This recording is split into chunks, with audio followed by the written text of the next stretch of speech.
ค้าการขายของคุณเจ้าในช่วงนี้คุณเจ้าวางแผนคิดว่าค้าขายได้สิขายหยังแบบเพิ่มเติมมาหยังในห้างในว่าสิขายขนมพร้อมขายขนมห่อยแบบคือน้ำห้างน้ำทั่วไปนี่บอกโดยขายขนมขายน้ำปั้นอืมหมวกเครื่องปั้นน่ะแม่นชื่อมาเบิดแล้วหมวกเครื่องปอกเครื่องเผอพวกเครื่องนี่ว่าง่ายว่าซื้อเขามาแล้วตอนนี้น่ะโดยยังขาดแต่เส้น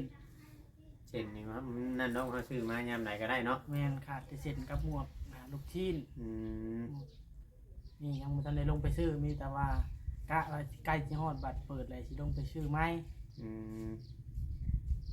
สมมติอันนี้ในนั้นสมมติว่าเขาเปิดปุ๊บเขาเปิดร้านค้าปุ๊บในบัดว่าพอยามเขารำหน้านี่ครับให้ทางเมย์ได้อยู่ทางประพรเราไปเลย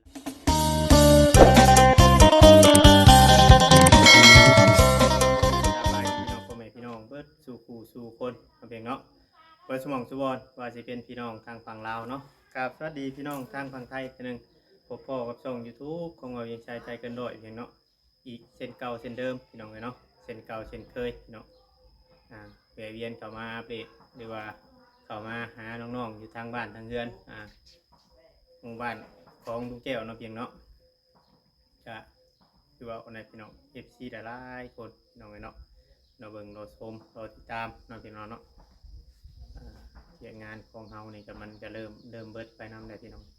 เริ่มยังไปนำได้มีแต่ว่าเข้ามาอัปเดตแต่ว่า FC หลายๆคนเพิ่นก็ถามกันเข้ามาเพียงเนาะว่าไปฮอดใช้ได้ว่าหันโครงหันค่าทั้งเบาทรงทั้งน้องวีมุงนังค่าแล้วบ่เพิ่นว่าเนาะเพิ่นบ่เห็นนะพี่น้องแต่ว่าเฮาบ่ได้ถ่ายคลิปให้แม่พี่น้องเบิ่งเนาะพี่น้องเนาะทางนั้นเนาะพี่น้องก็เลยมาแจ้งให้พี่ฮู้เนาะในคลิปนี้แหละพี่น้องเอ้ยเพิ่นมุงแล้วเรียบร้อยแล้วพี่น้องเนาะเพิ่นมุงแล้วเรียบร้อยแล้วก็เฮาก็ผ่านไปผ่านมาอยู่แต่บ่ได้อัปเดตหรือว่าถ่ายให้พ่อแม่พี่น้องเบิ่งเนาะจังใดก็พุ่นแหละบัดเพิ่นไปเฮ็ดหันเฮ็ดนี่เพิ่มเติมในรายการเฮาจังสิถ่ายให้ FC ได้เบิ่งได้ชมน้องกันพี่น้องเนาะในช่วงนี้ก็คือว่ามีแต่พากันอยู่ทางในพี่ได้ว่างๆเวียกก็ไปช่วยเขาทางนั้นผู้ช่วยเขาสร้างพุทธพี่น้องเนาะทางเขาบ่ส่งไปช่วยเฮ็ดเพื่อนน้องดาวเนี่ยพี่น้องเนาะก็ยังบ่ได้แล้วก็หรือว่าเฮาเดินพาเพิ่นเดินโทเดินยังมันแล้วก็ยังเวียกน้อยๆเล็กๆน้อยๆก็มีแต่ว่าปล่อยให้ทางเขาผู้ช่วยเขาสร้างพุทธเพิ่นจัดการเองเนาะเพียงเนาะก็มีแต่ว่าเฮาอย่างนี้ค่อยว่ากันอีกเทื่อนึงพี่น้องเนาะพี่น้องเลยอย่าสิเข้ามาโอมาล้มกับผสมก่อนพี่น้องเนาะอยู่ทางเรือนคงน้องไม้พี่น้องเลยเนาะสบายดีเด้อผสม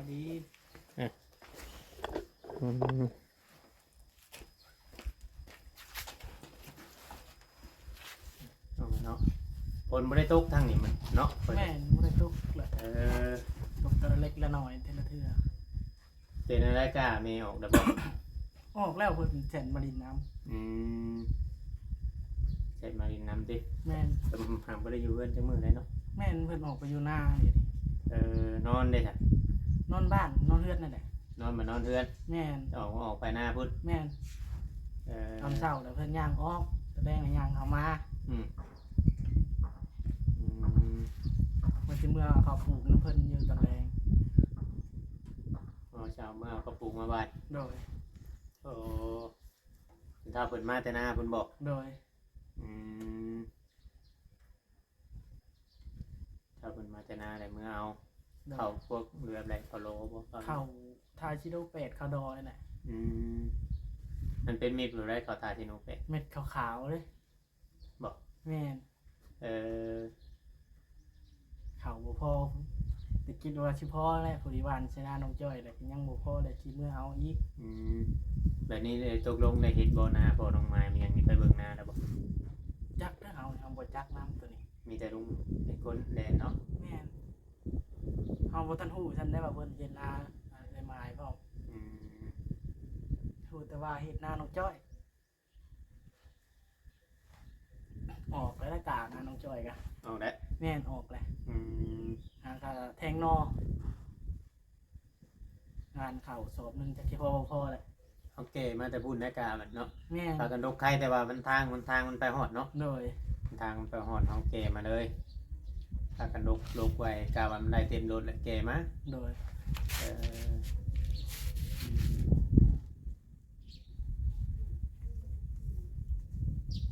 ฮอดใส่แล้วเครื่องนั้นด้านข้างมันยังกินจับ หากระมุ้งหลังคาแล้ว โอ้มุงหลังคาแล้วเรียบร้อยแล้ว โดย อืมอันนี้เลยอ่าสีเทพื้นบ่ จักอะไรก็เฮา เพิ่นได้ยินลุงบอกเมื่อวานนี่ว่าสิเทพากันเทพื้น แม่นเหรอหักยังบ่มีดินบ่มีทรายปูนก็ยังบ่มีจักน้ำเพิ่นอันนี้จักเพิ่นสิพาเฮ็ดจังได อืม เฮาก็ยังบ่ฮู้คือกันตัวนี้เพราะว่าแห่ทรายเฮาก็ยังบ่ทันมี อืมเพราะว่าได้ยินลุงแก้วว่าเมื่อวานนี่คือว่าบางเทื่อก็สิออกไปเทพื้นคิดว่าเพิ่นเว้าว่ามีหยังนะ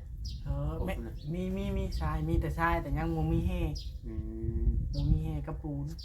อืม ทรายเฮานี่มีแล้วแม่นนะ อืม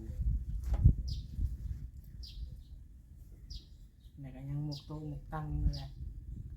โต๊ะก็ยังบ่ทันมี บอกง่ายๆว่าอ่าเรา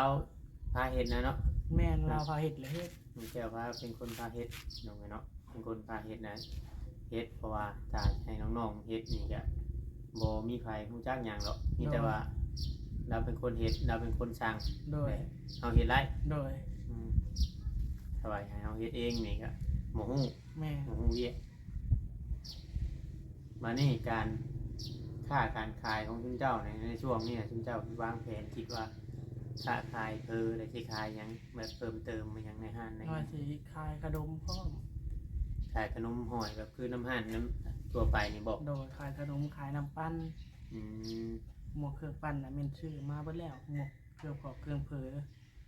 พวกเครื่องนี่บอกง่ายๆว่าซื้อเขามาแล้วตอนนี้นะ โดยยังขาดแต่เส้น เช่นนี่ว่านั่นน้องเขาซื้อมายามไหนก็ได้เนาะ แม่นขาดแต่เส้นกับหมวกลูกชิ้น อืม นี่ยังบ่ทันได้ลงไปซื้อมีแต่ว่ากะว่าใกล้สิฮอดบัตรเปิดแล้วสิลงไปซื้อไหม อืมสมมติอันนี้ในนั้นสมมติว่าเขาเปิดปุ๊บเขาเปิดร้านค้าปุ๊บในบัดว่า พอยามเขารำหน้านี่ครับให้ ให้ทางเมย์ได้อยู่ ทางประพรเราไปรำน้ำหมูเนาะ โดย ในอะไรเราก็อยู่เพื่อนในชื่อนี้แหละให้เราเผาเนาะ โดยให้เพิ่นขายท้า ถ้ามีลูกค้ามากอะมาแนวใดเราบริจาคจะเป็นโทรเอาเนาะ โดย ว่าเราสีบอกง่ายว่า เปิดร้านค้าแบบว่าเราอยู่เพื่อนอยู่ได้หรอนะพี่เนาะทางประพรนี่ส่วนรายเราไปหน้าแต่เราเฮ็ดอยู่เฮ็ดกินให้ชื่อเนาะ โดยมีแต่ว่าเพิ่นเฮ็ดกินให้ซื้อถ้าเห็นมาดำซอยปีกายนี่กัน เพราะว่าเราเฮ็ดบ่ได้ที่เราก็เจ็บ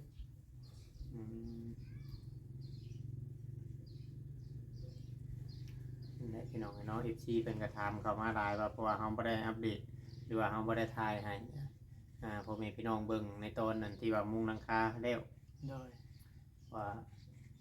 เมื่อนั้นไปถ่ายแต่ตอนเป็นตั้งเสาซื้อพี่น้องเนาะ ประกันเล่งมือเดียวมือน่ะ อืม ได้แล้ว อืม พอดีค่ำแล้วพอดีแล้ว อืม ทางอ้ายบ่ได้เข้ามาบอกมือน่ะ แม่นายบ่ได้มาเหมือน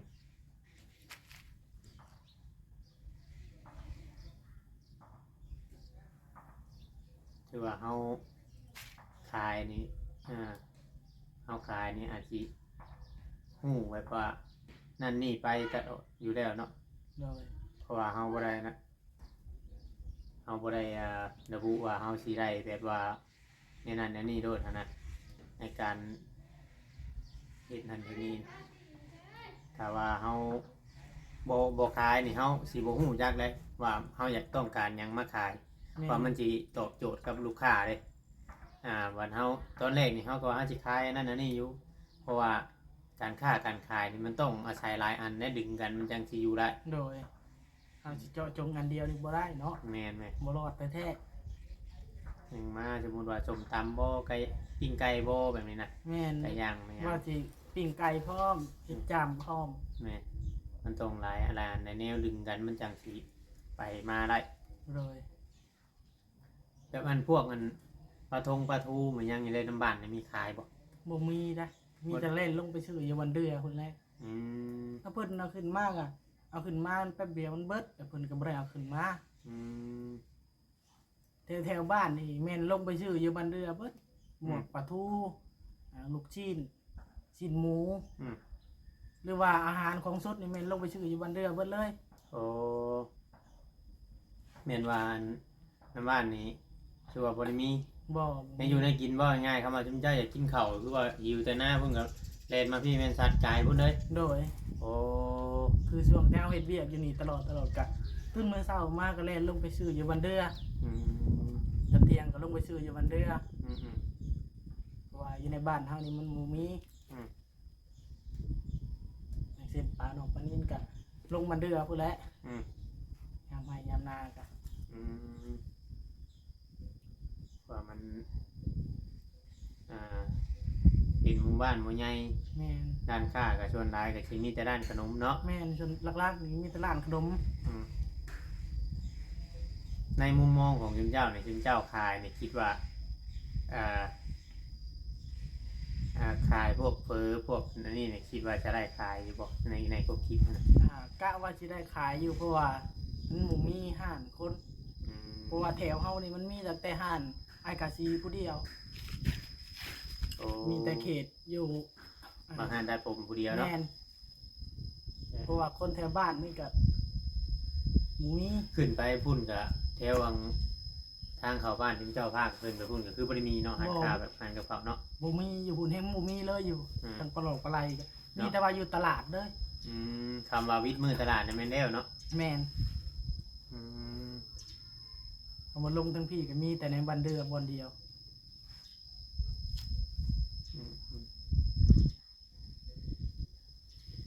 หมกปิ้งกอกปิ้งไก่นี่เฮงบ่มีเลยแถวนี้ เนาะ แม่น เออ หมวกอาหารซุปนี่ถือว่าบ่มี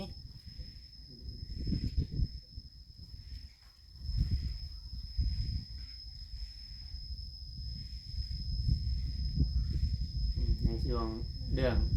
ห้านมันก็บอกง่ายๆว่าตอนนี้น่ะยังแบบว่า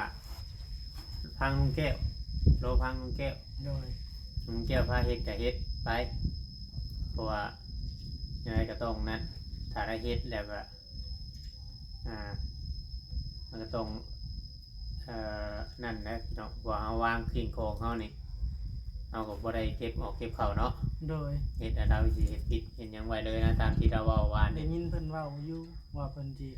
เฮ็ดแนวสึกตะข่ายแหละมาปิดไว้ยามกลางคืนเลยเป็นดึงลงมาปิดไว้เพิ่นว่า อืม เพราะว่าคนใกล้ๆเฮือนเฮาน่ะมันว่าง่ายๆก็คือ เพิ่นบ่ค่อยเต็มปานใดมื้อที่เฮามุงหลังคานั่นก็ดึกผ้าใส่น้องจ้อยเด้ บอก แม่น อืม น้องจ้อยไปหิวเอาน้ำเลยแล้วเพิ่นน่ะดึกผ้า แต่บ่ดึกบ่ฮอด อืมบอกง่ายว่าคนเจเส้นนะเนาะ แม่นน้องจ้อยปุ๊บมื้อเฮาว่าจะพาไปให้เพิ่นไปก่อนจังไป อืม ถ้าเพิ่นมุงหลังคาอยู่เทิงเพิ่นน่ะไปหิวน้ำมานั่นกอยปูน อืม ได้ยินทั้งแม่ว่าช่วงนึงก็ตีทั้งแม่เพิ่นนะตีทั้งแม่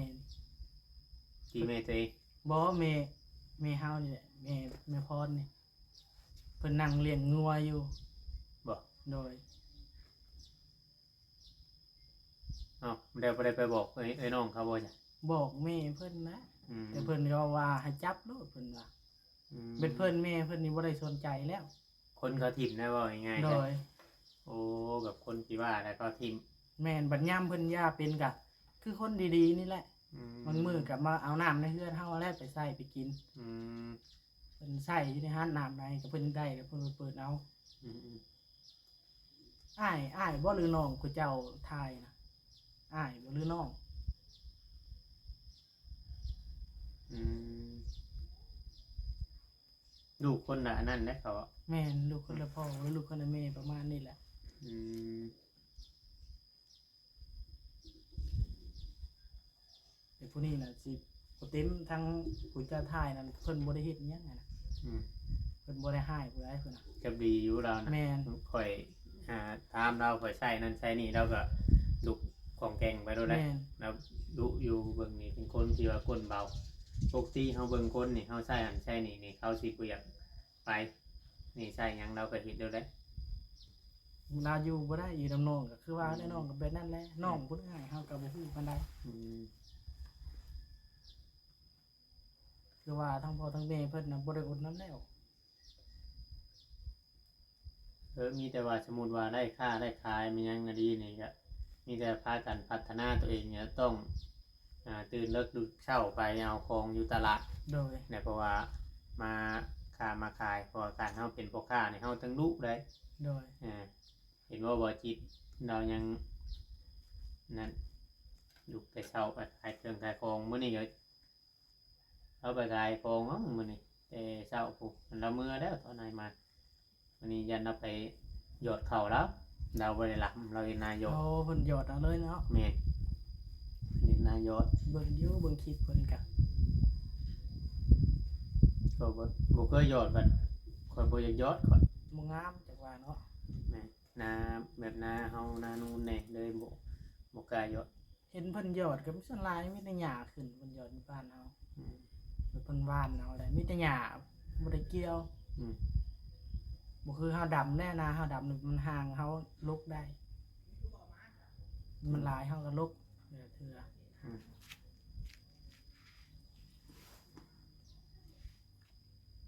พากันเฮ็ดกินข้าวกับหยังจ้ะมื้อ เพิ่นว่าสิตำมะฮุ่งเนาะ อืม ทั้งพอซื้อมะฮุ่งมา โอ้ลุงนะไปใช่ เพิ่นมาแต่ซิโนบ่ บอก โดย เออ เพิ่นไป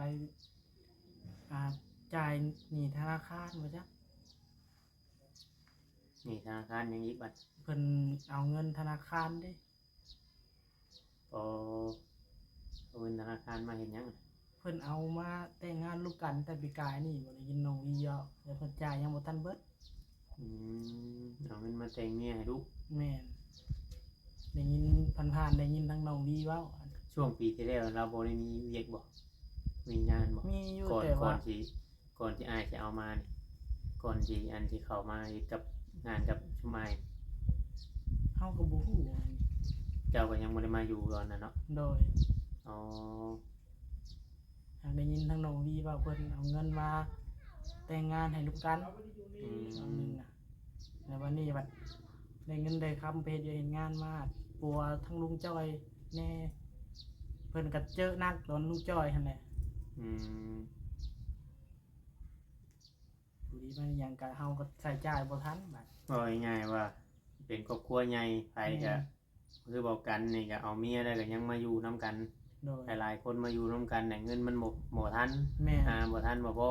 โด บาง ย คนเฮ็ดเวียกก็สิมีแต่เขาน้องตัวทองกับน้องหลานี้เนาะปล่อยง่ายๆซะ หลักๆก็มีแต่ลุงถ้วยแล้วก็ทั้งพ่อทั้งลุงหลา นะหาเงินมา3คนบัดผู้ใช้จ่ายมันมาหลายบัดนี้ แม่นส่วนใช้จ่ายเฮาบัดได้ใช้จ่ายหลาย มันเลยบ่พอบัดนี้เนาะ แม่น มันเลยบ่พอเลยก็เลยเฮ็ดให้อันหาเงินในช่วงที่เราไปเฮ็ดงานอยู่บ้านลงแงวบัดช่วงนั้นบัดคนงานหลายได้เนาะ โดย คนงานเป็นหลายบัดเพื่อฮักหันฮักนี่ปันให้คนเหมาะคนงานแน่บัดกินอยู่บัดกินน้ำกันอยู่น้ำกันมันบัดเงินบัดบ่พอพี่น้องเนาะ ช่วงนั้นเพิ่นลาบัดปัวลุงจ้อยแน่ปัวแทบทุกมื้อนะซื้อยาก็เอายาขึ้นมาก็มันชุบละล้านชุบละล้าน อืมถือว่าเบิ่นเงินหลายเติบนะน้ำผู้นี้เนาะ โอ้เบิดหลายอะลีเบิดหลายแฮงได้ซาได้ฮู้น้ำนองวีเล่าให้ฟังถือว่าเบิดหลายแฮงอ่ะ อืม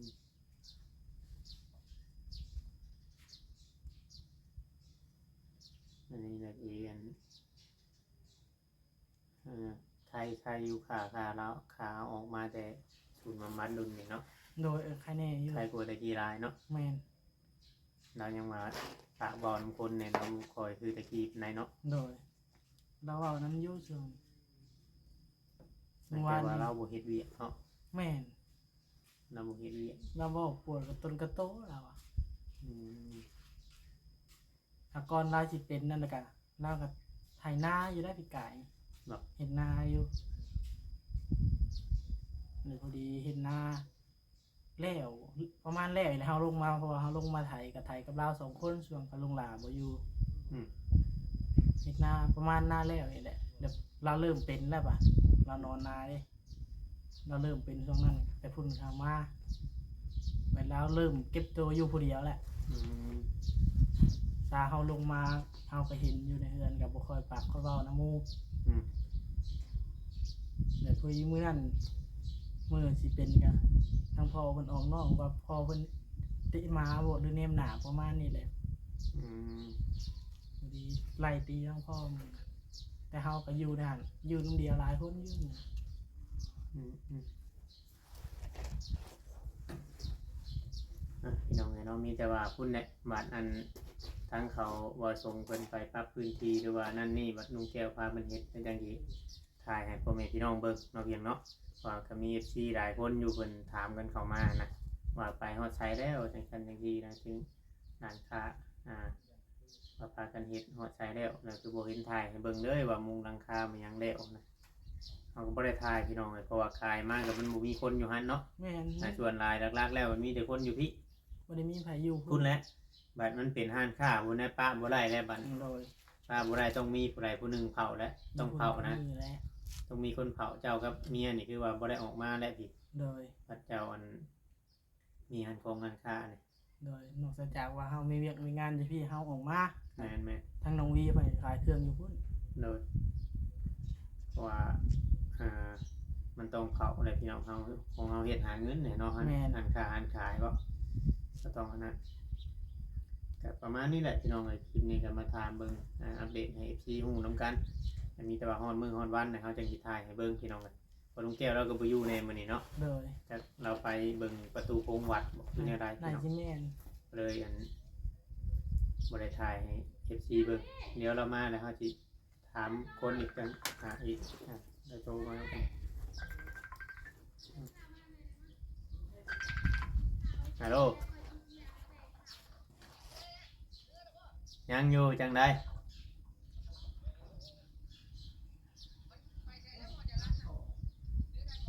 แม่น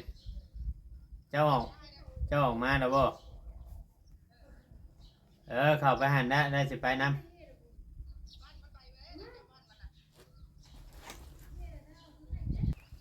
พี่น้องเอ้ยแต่มีแต่สิประมาณนี้แหละถ้าว่าผิดพลาดการใดก็ต้องกราบขอโทษขออภัยนำ FC แม่ FC บ่ทุกคนพี่น้องเนาะเพราะว่าทางผู้ใหญ่เพิ่นก็ถามกันเข้ามาเนาะผู้เพิ่นสดช่วยเนาะเพียงเนาะในนั้นในนี่เพิ่นก็อยากฮู้ได้พี่น้องเนาะว่าเพิ่นสิมีหยังเพิ่มเติมบ่เฮาก็ยังบ่จักเพิ่นถามว่ามื้อใดเด้อันทางน้องวีสิลงร้านค้าเนาะพี่น้องเนาะเฮาก็ยังบ่ฮู้พี่น้องมีแต่ว่ารอให้เพิ่นเฮ็ดแล้วหรือว่าอันนั้นได้ยินลุงว่าเมื่อวานนี่นะว่าจะเดือนสิให้ทันเดือน7หรือว่าสิล่ะเราบอกนี่แต่ว่ารอถามเบิ่งลุงก่อนพี่น้องเนาะบ่ส่งเนาะเขาฟังนั้นทางนั้นบ่เฒ่าก่อนคือบ่ส่งก็เฮ็ดบึ้มบั้มหลายก็บ่ได้พี่น้องเนาะต้องฟังความลุงแก้วเพราะว่าเฮามาอยู่นำเพิ่นแล้วพี่น้องเนาะจังไดก็ประมาณนี้แหละในคลิปนี้ถ้าว่าผิดพลาดการใดก็ต้องกราบขอโทษขออภัยหลายๆเนาะสบายดีพี่น้องเนาะพี่น้องเนาะคลิปนี้ก็สิประมาณนี้แหละพี่น้องเพราะว่า FC ก็ถามกันเข้ามาหลายคนพี่น้องเนาะเพราะว่านั่นถ่ายบรรยากาศมื้อนี้ก็ครึมๆแน่พี่น้องเนาะทางบ้านเรือนของน้องไม้ก็ซ้ำเพื่อนห้างพี่น้องเนาะถ้าว่าผิดพลาดการใดก็ต้องกราบขอโทษขออภัยหลายพี่น้อง FC เนาะพี่เนาะคลิปนี้ก็อยู่ดีมีแฮงเบิดสุขุทุกคนพี่น้องเอ้ยขอกล่าวคำว่าสบายดีเบิดสุขุทุกคนเด้อเนาะ